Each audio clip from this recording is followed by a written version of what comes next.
الرحمن الرحيم الحمد لله الصلاة والسلام على رسول الله وعلى آله وصحبه أجمعين أما بعد. All praise belongs to Allah subhanahu wa ta'ala for granting us the opportunity to come to His house. We ask Allah to grant us the blessings of this day. We ask Allah to grant us the khair of this day. And we ask Allah to protect us from all types of evil. Ameen Ya Rabbal Alameen.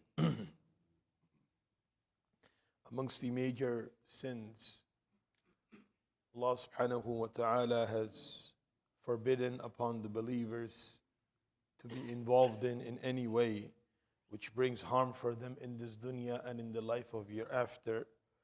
Rasulullah sallallahu alayhi wa sallam said, "Inna min akbar al-kaba'ir," from the major sin, al-ishraku billah wa uquq al-walidain, is to ascribe partners with Allah subhanahu wa ta'ala and to disobey your parents. Parents are the ni'mah of Allah subhanahu wa ta'ala that Allah azza wa jal has given every single human being. And Allah subhanahu wa ta'ala has ordered the believers, every single person, to fulfill this commandment of Allah subhanahu wa ta'ala by respecting, by honoring, by assisting, and by doing their khidmah. On the day of judgment, this action will be something that will highlight amongst the many actions of a person when he will be presented in front of Allah subhanahu wa ta'ala.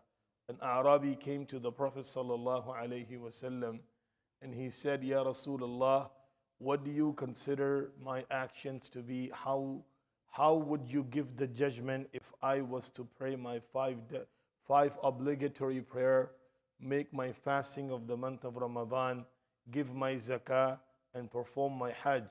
Will I be able to go to Jannah?" The Prophet ﷺ said, "Yes, you will be able to go to Jannah, illa uquq al-walidain, except that if you are disobedient towards your parents, then that Jannah has been stopped for you." So one action is so deadly that all the remaining fara'id of Allah subhanahu wa ta'ala, even though they have been fulfilled, but this one action is severe enough to destroy a lot of the good things that come into the life of this person. The two things Allah subhanahu wa ta'ala brings, عَجَّلَ لَهُمُ الْعُقُوبَةِ, Allah brings the punishment for those in this world before the punishment of the hereafter. And number one from there is uquq al-walidain. When a person is disobedient towards his parents, the situation and condition in this world becomes worse before it becomes worse in the hereafter. And they have numerous examples that we find through the teachings of Rasul sallallahu alayhi wa sallam. Sahibu Jurayj is one of the examples which Imam Bukhari has mentioned the hadith that three children that spoke in their cradle, and one of them was Sahibu Jurayj, and Jurayj is a person who was a very great and devout worshipper in Bani Israel.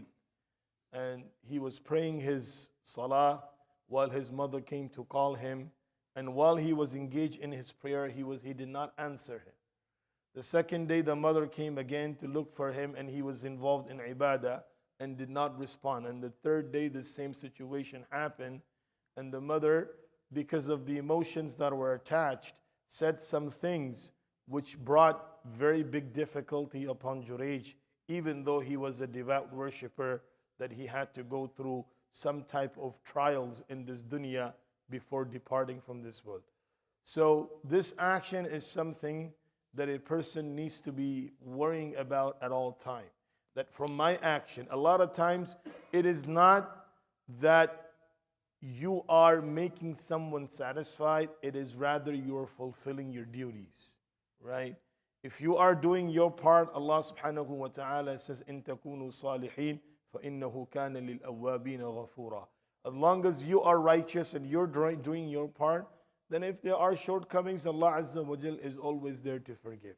But if a person neglects, and if a person ignores, and if a person, a lot of times when parents starting to get old, their behavior are not becoming acceptable in many different ways. A person is not able to bear, and so on and so forth.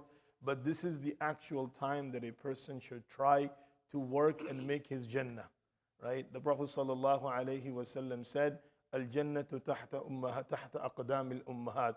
Rawahu as-Suyuti wa hassanahu. Imam al-Suyuti has mentioned this narration, and he has considered the chain of narration to be sound, that Allah has put Jannah under the feet of your mothers. And Allah subhanahu wa ta'ala has made father as a door of Jannah. And the Prophet sallallahu alaihi wasallam said, it is up to you, either you secure this door for yourself or you waste this door, that you have destroyed the door that will take you towards paradise, or you can secure it and protect it, that when you will need it, it'll give you an open access to go inside.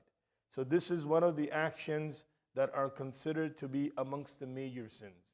And the uqubah, the punishment of that, it comes into this world before it's given to the person in the hereafter. The first thing that happens is the barakah of rizq is taken away from a person who is disobedient towards his parents. He has no barakah in his life. There is no khair found in his sustenance, because this is earned through the service. When a person is providing this service, that's why the Prophet ﷺ said, إِنَّكُمْ تُرْزَقُونَ وَتُنْصَرُونَ بِضُعَفَائِكُمْ. You are being fed and you are being assisted because of the weak ones that are amongst you. So having those weak ones is a blessing of Allah subhanahu wa ta'ala, and the barakah of the house increases. And when a person is not taking care of them, ignoring them, and being disrespectful towards them, then that barakah is taken away from the life of a person. We ask Allah to protect us all, and we ask Allah Azza wa Jal to make us amongst those that who have their parents alive to serve them, to take their du'as, and those who have passed away, we ask Allah to grant them Jannatul Firdaus. And one of the ways that you can do service to your parents if they have departed from this world is to give sadaqah, give charity on their behalf, visit those who they used to visit while they were alive. So these are the ways to do service and khidmah of your parents after they have departed from this world. We ask Allah to grant us the understanding and the ability to practice. Ameen ya Rabbal Alameen. Subhanallah wa bihamdihi. Subhanakallahumma wa bihamdik. Wa nashhadu an la ilaha illa anta